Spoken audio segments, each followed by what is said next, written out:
ओम। ऋषि दयानंद का क्रांतिकारी चिंतन, चौथा भाग। तृतीय सूत्र।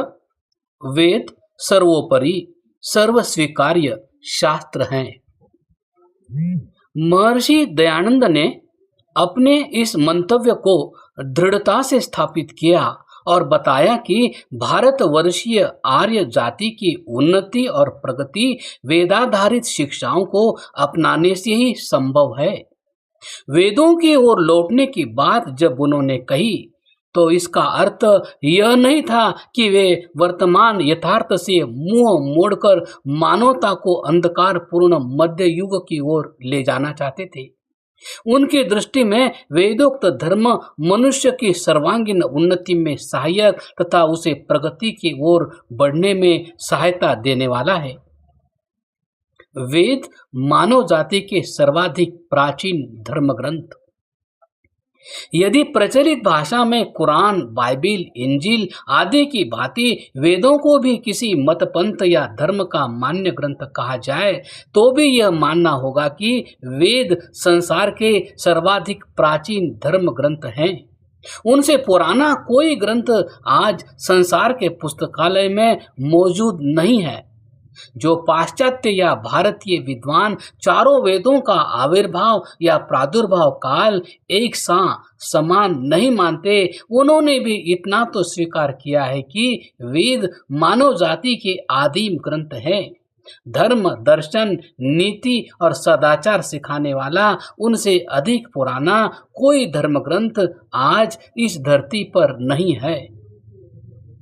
इसके साथ ही हमें यह भी मानना होगा कि भारत के सब मत संप्रदायों, धर्माचार्यों, मत प्रवर्तकों तथा धर्म ग्रंथों ने एक स्वर से वेदों की सर्वोपरि मान्यता, सर्वोपरि प्रामाणिकता तथा सर्व स्वीकार्यता का अनुमोदन किया है। निश्चय ही स्वामी दयानंद ने वेदों की इस सर्वोपरि प्रामाणिकता और धर्म निर्णय में उनकी सर्वोपरि साक्षी को बहुत मजबूती से रखा था तथा वे अपने इस विचार पर चट्टान की भांति अविचलित खड़े रहे। दयानंद जानते थे कि भारतीय धर्म चिंतन में शास्त्र प्रामाण्य को मुख्य आधार स्वीकार किया है। इसी विचार के अनुसार उन्होंने ऋग्वेद आदि भाष्य भूमिका के प्रारंभिक प्रकरणों में सांख्यादि 6 दर्शनों, व्याकरण, महाभाष्य तथा ब्राह्मण उपनिषद आदि वाक्यों को उद्धृत कर वेदों की नित्यता, उनके परमेश्वरोक्त होने तथा फलतः मानव के सतत पथ प्रदर्शक होने की बात कही। वेदों की इसी स्थिति को सहस्राब्दियों पूर्व मनु ने उद्घोषित करते हुए कहा था कि सर्वप्रथम वेद, तत्पश्चात स्मृति, तदनुवर्ती सदाचार तथा अपने आत्मा की गवाही, धर्म निर्णय के यही 4 मुख्य साधन हैं। इसके साथ मनु का यह भी कहना है कि ये वेद पितरों, देवों तथा मनुष्यों अर्थात मानव की विभिन्न श्रेणियों के सनातन चक्षु है, जो उसे धर्माधर्म, सत्यासत्य और कर्तव्य का सम्यक ज्ञान करते हैं। आर्य परंपरा में इन्हें सर्वोपरि सम्मान तथा मान्यता प्राप्त है। वेदों का सर्व विद्यामयत्व स्थापित करना दयानंद की वेद विषयक मौलिक अवधारणा थी। वे इन वेदों को समस्त भौतिक तथा दिव्य ज्ञान विज्ञान का मूल स्रोत मानते थे तथा ये भी कहते थे कि मानवोपयोगी ज्ञान बीज रूप में वेदों में है। वेदों में संप्रदाय विशेष का आग्रह नहीं। धार्मिक, दार्शनिक तथा आचार विषयक मान्यताओं में जो अनेकता तथा विभिन्नता उत्पन्न हुई, उसी के फलस्वरूप संसार में विभिन्न मतपंथों, संप्रदायों तथा मजहबों की उत्पत्ति हुई। गंगा प्रसाद जज ने अपने विख्यात ग्रंथ धर्म का आदि स्रोत में विभिन्न हेतुओं और प्रमाणों से सिद्ध किया है कि संसार का सर्वाधिक प्राचीन धर्म वेद प्रतिपादित आर्य धर्म ही था। उसकी नैतिक और आचारगत शिक्षाओं को प्रधानता देकर भारत में बौद्ध तथा जैन मतों का प्रादुर्भाव हुआ, तो इनकी सत्य, अहिंसा, परोपकार आदि शिक्षाओं के साथ साथ पैगंबरवाद का जब मिश्रण हुआ, तो मध्य एशिया में यहूदी, ईसाई तथा इस्लाम जैसे एक खुदाई किताब और एक मार्गदर्शा पैगंबर या नबी में विश्वास रखने वाले पैगंबरवादी सेमेटिक मजहब पनपे। स्वामी विवेकानंद ने मत मजहबों की इस विकास यात्रा को एक विशिष्ट तर्कपूर्ण शैली में उस समय प्रकट किया जब विश्व धर्म सम्मेलन में भाग लेने के लिए अमेरिका प्रस्थान करते समय उन्होंने अपनी इस यात्रा का उद्देश्य इस प्रकार व्यक्त किया। I go forth to preach a religion of which Buddhism is a rebel child and Christianity a distant echo। अर्थात मैं उस धर्म का प्रचार करने जा रहा हूँ, बौद्ध धर्म जिसका एक विद्रोही बालक समान है, और ईसाइयत तो बहुत दूर के देशों में गूंजने वाली उसी वेदोक्त धर्म की मात्र प्रतिध्वनि है। सच ही बौद्ध धर्म ने हिंदू धर्म की विकृतियों, पशु बलि युक्त यज्ञों तथा जन्माधारित जाति प्रथा एवं छुआछूत के खिलाफ आवाज उठाई थी, और यदि ईसाइयत में से देवदूत ईसा तथा उसके शिष्यों की कथाओं को हटाकर मात्र उसकी आचारगत शिक्षाओं को देखें, तो वे वैदिक आचार शास्त्र की ही मध्य एशियाई व्याख्याएं दिखाई देंगी।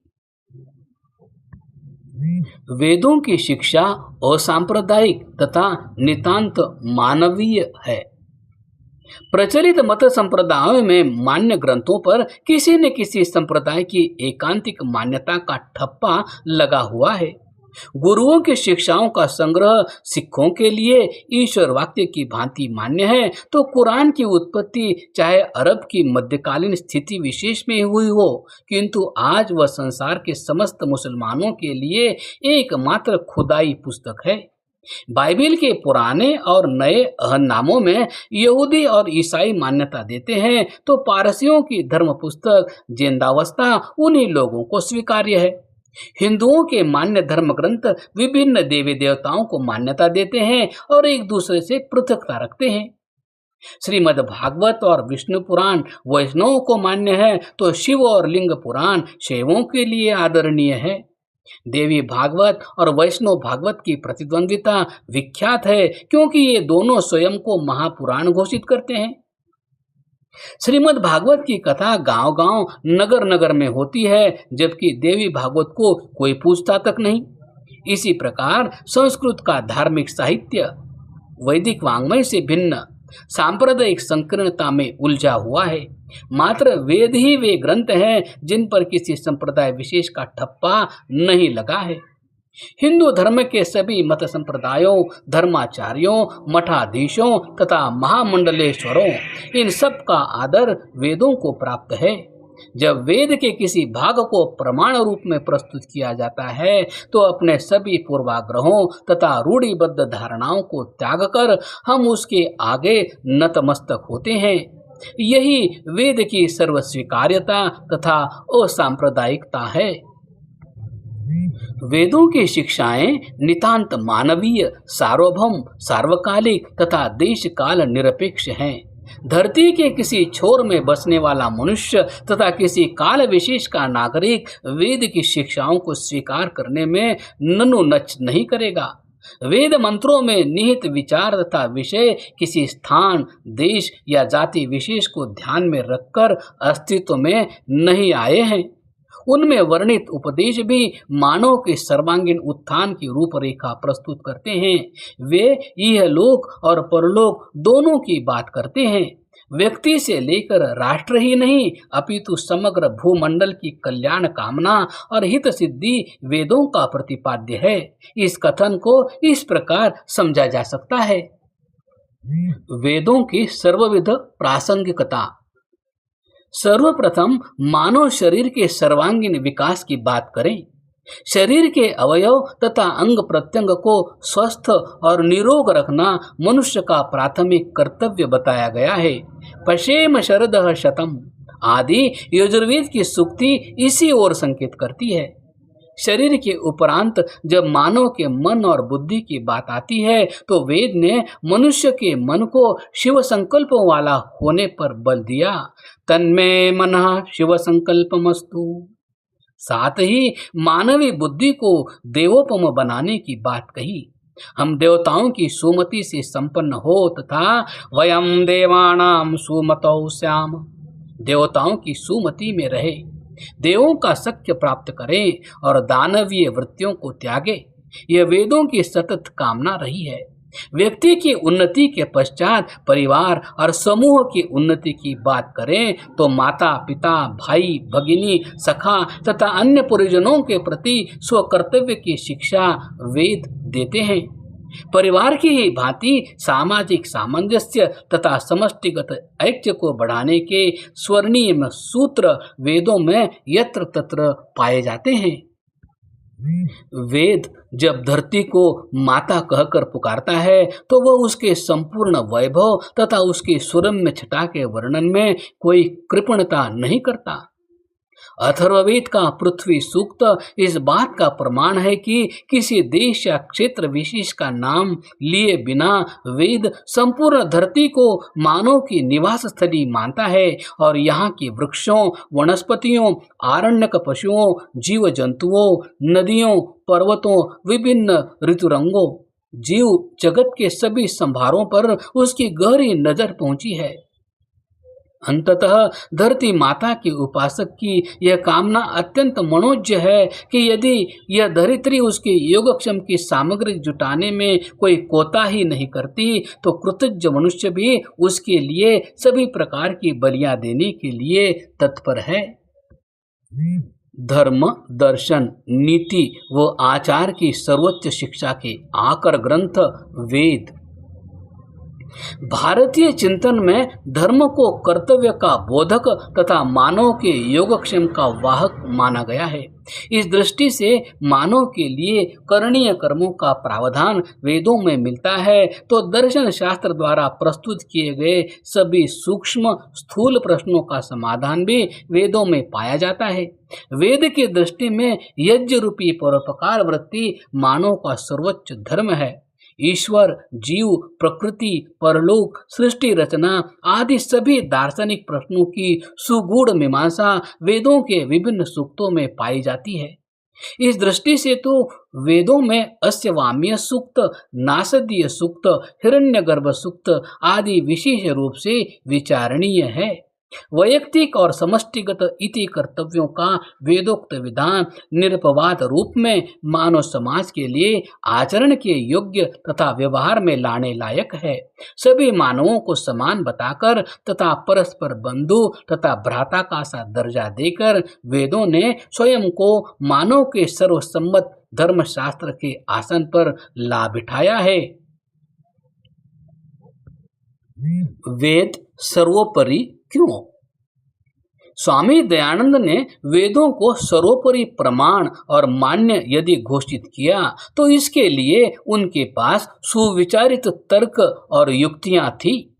एक स्थान पर वे लिखते हैं कि प्रत्येक वेद मंत्र के प्रतिपाद्य पर सतर्क विचार करने के पश्चात ही वे यह धारणा बना सके हैं कि इन ग्रंथों में कोई बात युक्ति तर्क विज्ञान तथा सृष्टि क्रम के प्रतिकूल नहीं है। भारत के धर्माचार्यों और आचार्य शास्त्रियों को ज्ञान कर्म और भक्ति उपासना का समन्वय इष्ट रहा है। दयानंद के अनुसार चारों वेदों में यथा प्रसंग ज्ञान कर्म और उपासना की विवेचना तो है ही, साथ ही ये विज्ञान के आद्य स्रोत भी है। इसी कारण वे वेदों को सब सत्य विद्याओं का पुस्तक कहते हैं और प्रत्येक पुरुष के लिए उसके पठन पाठन को अनिवार्य घोषित करते हैं। वेदों की पुरुषार्थवाद कर्मवाद तथा लोक संग्रह प्रधान शिक्षाओं की तुलना में यदि मध्यकालीन पलायनवाद भाग्यवाद अकर्मण्यवाद तथा मिथ्या वैराग्यवाद को देखें तो साफ समझ में आ जाएगा कि मानव की सार्वत्रिक उन्नति का उपाय वेदों की शिक्षाओं को अपनाना ही है। निश्चय ही मध्यकालीन भारतीय वेद भाष्यकारों की कतिपय भ्रांत धारणाओं तथा पाश्चात्य मनीषियों द्वारा किए गए वैदिक अध्ययन में विद्यमान त्रुटियों और स्खलनों का उत्तर दयानंद सरस्वती ने अपनी सतर्क शैली में दिया था। यह दूसरी बात है कि अपने पूर्वाग्रहों के कारण वे दयानंद के वेदवाद का सतत विरोध करते रहे, किंतु समयांतर में योगी अरविंद तथा कतिपय अन्य वेद व्याख्याकारों ने जिस प्रकार वेद मंत्रों की व्याख्या की उससे दयानंदीय वेदार्थ की सत्यता की पुष्टि हुई। स्वामी दयानंद ने वेदार्थ के नाम पर प्रचलित यज्ञवाद, विनियोगवाद, मंत्रों के अनर्थक होने, वेदों में बहुदेववाद, एक देव प्रधानवाद, इतिहासवाद आदि की धारणाओं का खंडन किया तथा मंत्रों में पाए जाने वाली विशुद्ध मानवीयता के संदर्भों को स्पष्ट किया।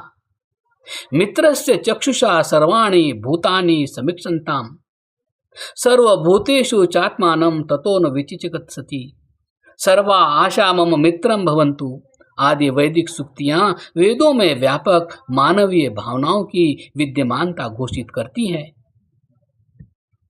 दयानंद ने तो वेद की एकम सद विप्रा बहुधा वदंती की उक्ति को ध्यान में रखकर वेदों में एकेश्वरवाद की ही पुष्टि की थी, किंतु यदि वादितोषनाय से कोई व्यक्ति वेदों में अग्नि, इंद्र, मित्र, वरुण आदि अनेकानेक देवताओं की स्तुति को ही मान्य करे तो भी उसे इन वैदिक देवताओं की उदारता, महनीयता तथा गरिमा को स्वीकार करना ही पड़ेगा।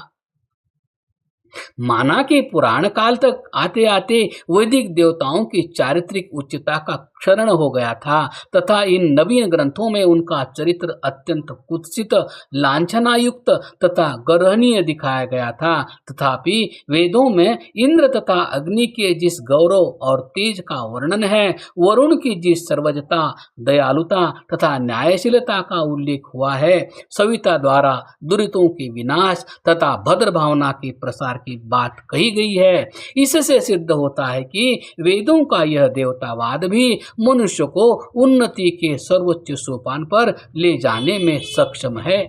निश्चय ही वेदों की इसी उदात्त भाव संपत्ति को ध्यान में रखकर स्वामी दयानंद ने उन्हें मानव जाति का आदर्श धर्म ग्रंथ घोषित किया था।